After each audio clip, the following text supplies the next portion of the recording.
50th Street. Stand clear of the closing doors, please.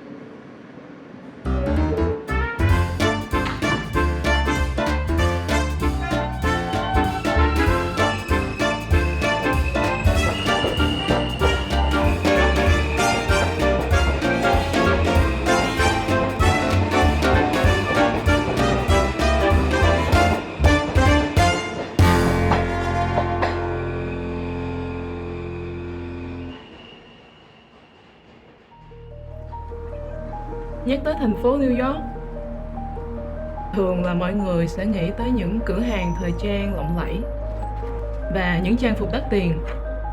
Nhưng thực ra đối với mình, điều mà mình thấy quyến rũ nhất đó chính là sức sống của thành phố này, cá tính mạnh mẽ của mỗi người và sự tự do trong cách thể hiện bản thân.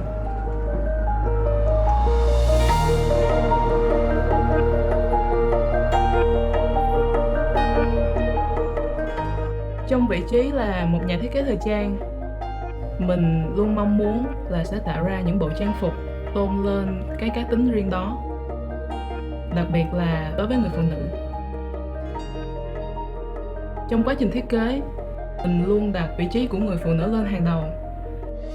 Vì đối với mình, thời trang chỉ là một người đồng hành, chứ không phải là nhân vật chính trong câu chuyện của họ.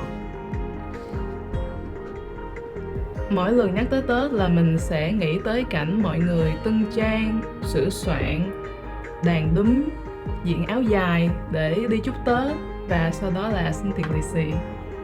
Nhưng mà năm nay thì mình không thể về ăn Tết cùng với gia đình, cho nên mình quyết định sẽ dành thời gian để cải biên một chiếc áo dài mà mình đã có để tận hưởng cái không khí Tết đó.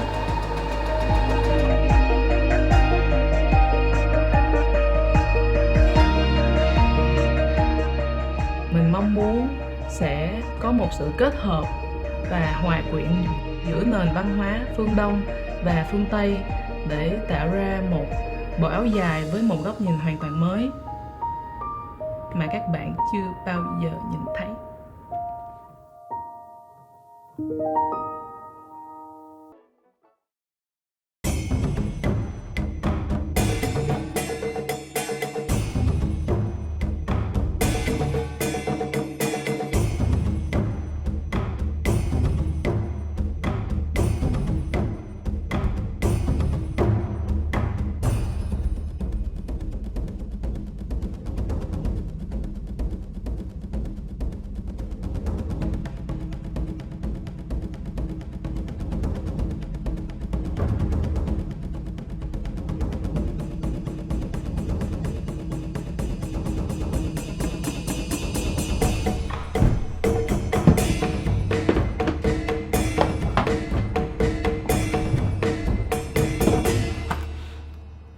Các bạn xem mình cắt dưa nhé.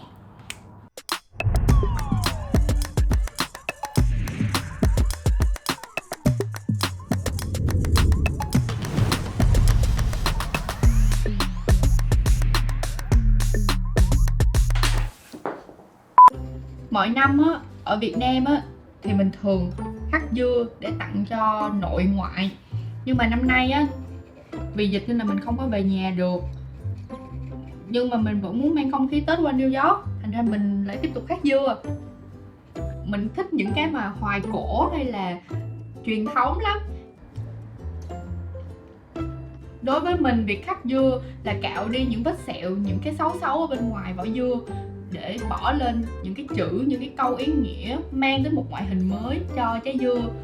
Nó cũng giống như là việc bỏ đi những cái xấu, những cái không vui của năm cũ và mang tới những cái vui, những cái tươi đẹp, những cái mới mẻ, đầy ý nghĩa hơn cho năm mới, và dành tặng những điều đó cho người thân, bạn bè và những người yêu quý.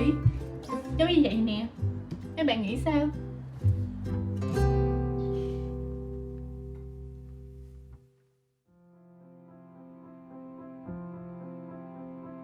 Mình thấy rằng là những kỷ niệm sẽ đẹp nhất trong ký ức của mỗi người và theo cách cảm nhận riêng của mỗi con người đó. Nó sẽ còn đẹp hơn rất nhiều khi chúng ta biết cách chia sẻ nó và truyền đạt lại trọn vẹn những cảm xúc gắn liền với nó. Mình thường hay không xuất hiện trong các video, các tấm ảnh chung với bạn bè của mình. Mình muốn là người đứng đằng sau nó, lưu giữ lại những kỷ niệm đó theo một cách đẹp đẽ nhất, trọn vẹn nhất, hoàn hảo nhất.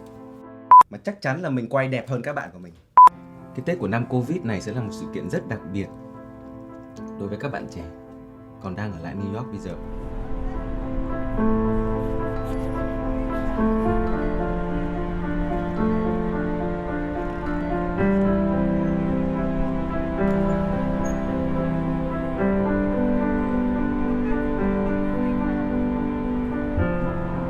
Thực ra không ai muốn nhớ lại cái năm Covid này cả.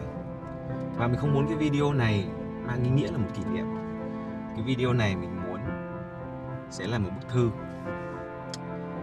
ghi lại những cái suy nghĩ, những cảm xúc của các bạn đang ở đây và gửi về cho gia đình, cho người thân, cho bố mẹ các bạn đang ở Việt Nam. Các bạn mình diễn hơi dở một tí nhưng mà được cái thật. Và đây, nói đến chuyện đó, đây là những người đã giúp video này trở nên thành công. Như này là anh đạo diễn của tôi này.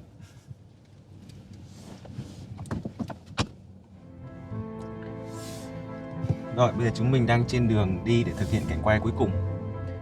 Cái bộ phim này nó hơi dài một tí nhưng mà sắp hết rồi các bạn.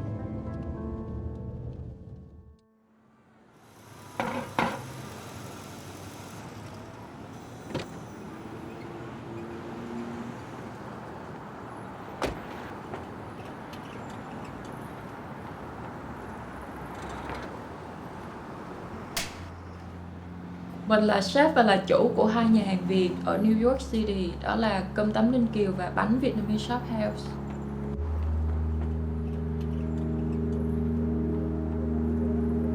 Mình bắt đầu cái dự án bánh khoảng 3 tháng trước.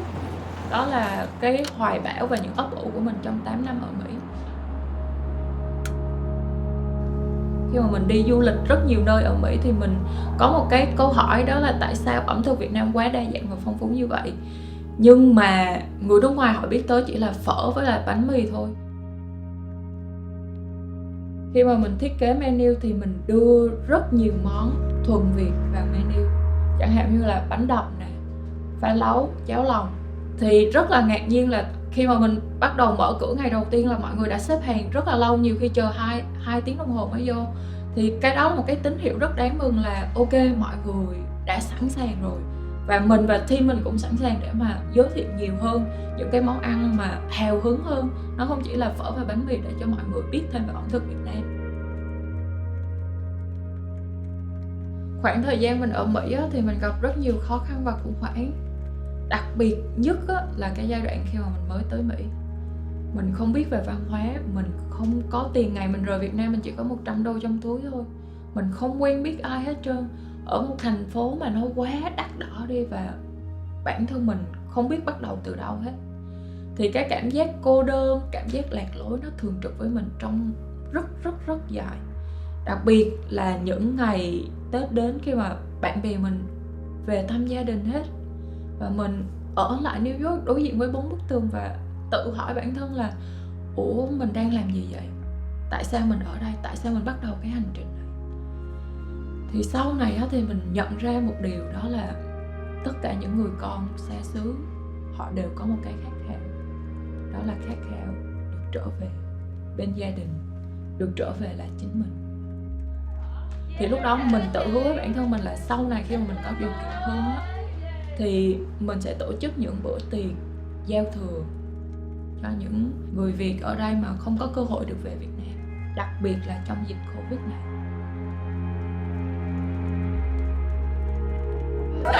Đây là dịp duy nhất trong năm mà tất cả anh em bạn bè có thể ngồi lại với nhau, cùng chia sẻ những câu chuyện trong năm cũ để hướng tới một cái năm tốt đẹp hơn, chia sẻ những cái hoài bão, những cái ấp ủ trong lòng, để cùng nhau ăn một cái bánh chưng, ăn thịt kho hột vịt, ăn củ kiệu, cùng nhau xuân về, cùng nhau đón một cái Tết đầy đủ hơn, và không ai phải cô đơn ở New York một mình.